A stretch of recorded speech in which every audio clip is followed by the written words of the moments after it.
காவேரி வந்து அந்த கிட்ட பார்த்துட்டு ரொம்ப சந்தோஷப்படுறாங்க. 2 கோடு வந்தோனே அவங்களுக்கு சந்தோஷம் தாங்க முடியல. உடனே விஜய் பார்க்கணும்னு சொல்லிட்டு காவேரி போறாங்க. விஜய் பார்க்கலான்னு போகும்போது ஃபோன் பண்ணி பார்க்குறாங்க. ஆனா விஜய்க்கு ஃபோனே எடுக்கல. சரின்னு சொல்லிட்டு நேர்ல போலாம் அப்படின்னு சொல்லிட்டு அவங்களோட வந்து ரூமுக்கு போறாங்க. பார்த்தா விஜய் அங்க இல்ல. அதிர்ச்சி அடையறாங்க.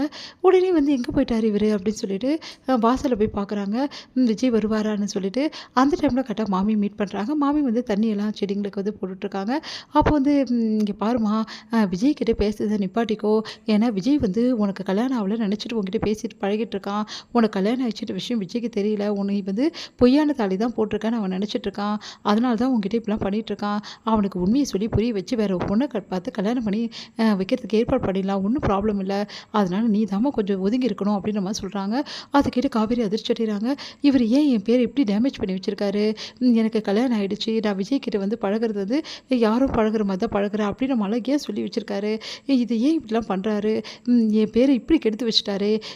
நான் நாளைக்கு மாமிக்கு உண்மை தெரிஞ்சா அவங்க மூஞ்சில எப்படி முழிப்பேன்? ஏன் இப்படிலாம் பண்ணுறாரு? ச்சே இவர்கிட்ட போயிட்டு நான் கன்சீவாக இருக்கிறது சொல்லலான்னு வந்து ஆசையோடு வந்தேனே.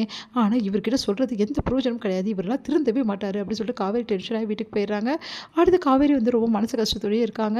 விஜய் கிட்ட சொல்ல முடியல அப்படின்னு சொல்லிட்டு மனசு கஷ்டம் இருக்காங்க.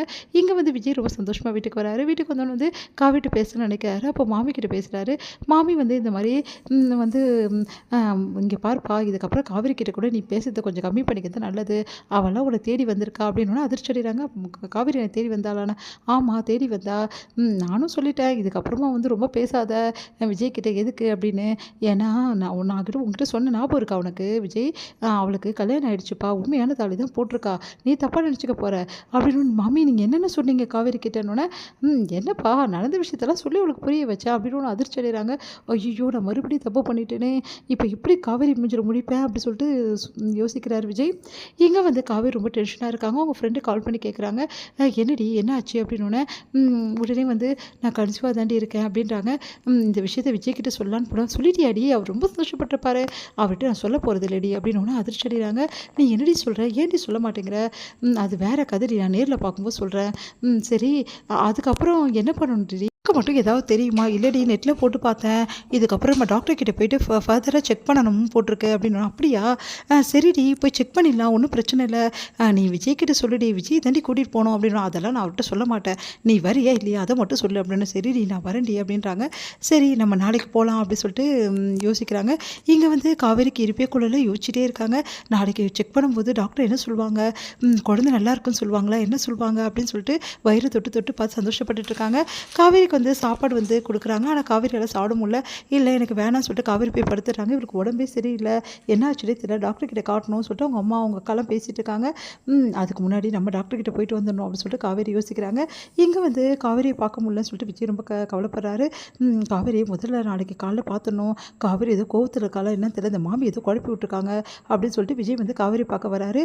காவேரி வீட்டில் இல்லாத பார்த்து யோசிக்கிறாரு. எங்கே போனா காவேரி அப்படின்னோடனே பாட்டிக்கிட்ட வந்து கேட்கலாமா அப்படின்னு சொல்லிட்டு யோசிச்சுட்டு வந்து திரும்பி பார்க்குறாரு.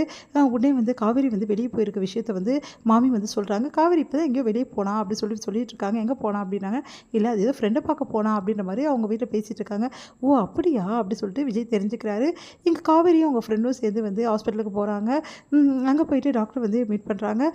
சரி டாக்டர் வந்து செக்அப் பண்ணி பார்த்துட்டு ஆமாம்மா நீங்கள் கன்சீவாக இருக்கீங்க அப்படின்னு சந்தோஷம் தாங்க முடியல காவேரிக்கு. நான் வந்து 2 கோடு வந்தது டாக்டர் போட்டு பார்த்தேன் அப்படின்னோடனே நல்லது. இன்னொரு விஷயமும் உங்களுக்கு சந்தோஷமான விஷயத்த சொல்கிறேன் அப்படின்னு சொல்லிட்டு டாக்டர் சொல்கிறாங்க. என்ன விஷயம் அப்படின்னா அவங்க ஃப்ரெண்டும் அவங்களும் யோசிக்கிறாங்க. ரெட்டை கரு உனக்கு தங்கியிருக்குமா? நீ 2 குழந்தைக்கு தாயாக போகிற. ரெட்டை குழந்தை உனக்கு பிறக்க போதுன்னொன்னே ட்வின்ஸா அப்படின்னு சொல்லிட்டு அவங்க ஃப்ரெண்டு வந்து அப்படியே சிரிக்கிறாங்க. காவேரி கங்க்ராட்ஸ் டி, டபுள் கங்க்ராட்ஸ் டி, ட்வின்ஸ் டி உனக்கு அப்படின்னோடனே சந்தோஷம் தாங்க முடியல காவேரிக்கு. டாக்டர் நிஜமாவா அப்படின்னு. ஆமாம்மா நிஜமாக தான் சொல்கிறேன். இப்போ தானே ஸ்கேன் எடுத்து பார்த்தோம். 1 மாதம் ஆகிடுச்சுமா உனக்கு. அதனால் ஸ்கேன் எடுத்து பார்க்கலாம். பார்த்தேன் இதுக்கப்புறம் 3ஆம் மாதம் செக்கப்புக்கு ரெகுலராக வந்துடணும். அதுக்கப்புறம் உங்கள் வீட்டுக்கார் எங்கே இருக்காருன்னு. அது வந்து டாக்டர் அவங்க வீட்டுக்கார் ஃபாரினில் இருக்கார் டாக்டர் அப்படின்றாங்க அவங்க ஃப்ரெண்டு. ஓ அப்படிங்களா சரி அவரையும் வந்து அடுத்த செக்கப்புக்கு கண்டிப்பாக கூட்டிகிட்டு வரணும்.